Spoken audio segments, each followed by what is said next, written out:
Good morning. हम लोग video में पिछले वीडियो में हम लोगों ने पढ़ा है भारत में राष्ट्रवाद के बारे में हम लोग पढ़ रहे थे और इसमें आगे तक हम लोग पढ़ेंगे। हम लोग देख रहे थे, हम लोग जान रहे थे कि भारत में राष्ट्रवाद की भावना का विकास किस तरह हुआ, क्या क्या कारण थे उससे जिसके कारण भारत में राष्ट्रवाद की भावना पूरे देश में पूरे लोगों के मन में एक नई चेतना जागृत की, अपने राष्ट्रवाद के प्रति हर संभव उनको लड़ने के लिए अग्रसित किया, लड़ने के लिए प्रेरित किया और राष्ट्रवादी नेताओं के नेतृत्व में भारत के पूरे लोग, भारत की पूरी जनसंख्या, भारत की पूरी आवाम यहाँ से ब्रिटिश साम्राज्य को हटाने और स्वतंत्रता आंदोलन करने के लिए बाध्य हो गई।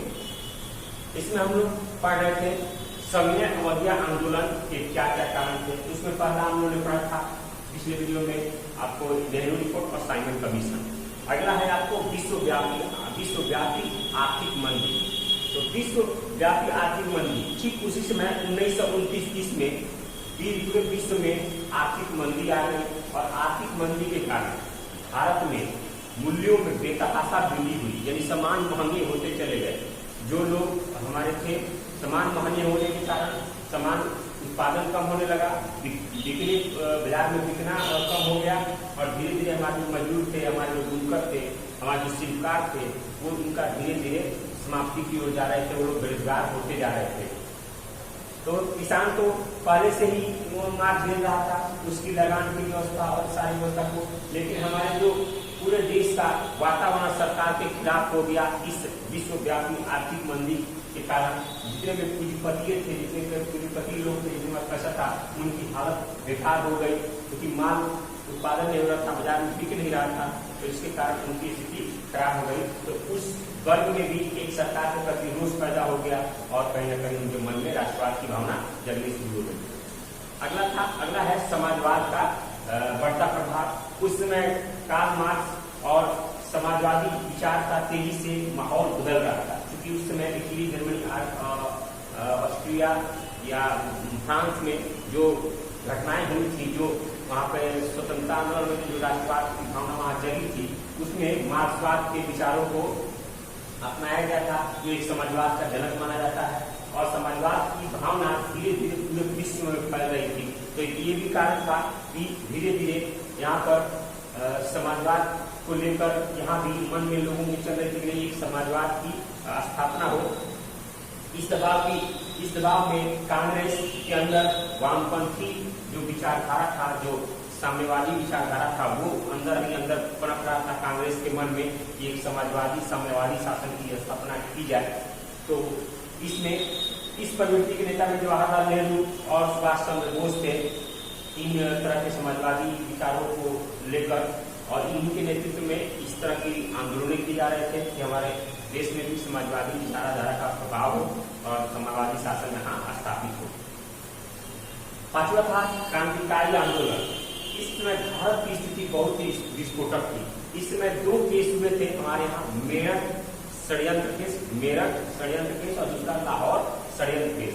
इस दो षड्यंत्रों के कारण, अंग्रेजों के षड्यंत्र साजिश के कारण भारतीय लोगों में एक क्रांतिकारी राष्ट्रवाद की विचारधारा ने जगह बना लिया था, यानी क्रांतिकारी राष्ट्रवाद की गतिविधियां एक बार फिर जग उठी, फिर सामने आ गई और लोग क्रांतिकारी दलों की स्थापना या क्रांतिकारी तरह से अपने आंदोलनों को चलाने का भरपूर प्रयास किया।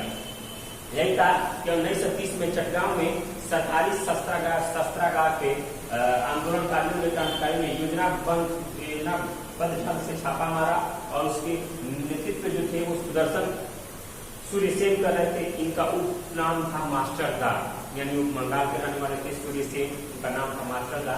और इसी षड्यंत्र के कारण जो क्रांतिकारी भावना मन में लगी थी, उसी कारण 1930 में चटगांव में सरकारी शस्त्रागार मतलब जहाँ अस्त्र शस्त्र रखे हुए थे अंग्रेजों के, उस पर उन्होंने छापा मारा और वहां से अस्त्र शस्त्रों को उन्होंने ब्लू किया, जिसका नेतृत्व सूर्यसेन कर रहे थे। उसके बाद पूर्ण स्वराज नीतिमान। दिसंबर 1929 ईस्वी में कांग्रेस का वार्षिक अधिवेशन हुआ। उस अधिवेशन में उसकी अध्यक्षता जवाहरलाल नेहरू की और जवाहरलाल नेहरू ने 31 दिसंबर 1929 को 31 दिसंबर 1929 की मध्य रात्रि को रावी नदी के तट पर 1929 को मध्य रात्रि यानी लगभग 12 बजे के आसपास रावी नदी के तट पर नेहरू ने तिरंगा झंडा फहराया और उसमें स्वतंत्रता की बात की घोषणा का प्रभाव पड़ा। यानी स्वतंत्रता की जो घोषणा थी उसके उन्होंने पढ़ा और उसमें तिरंगा झंडा को फहराया।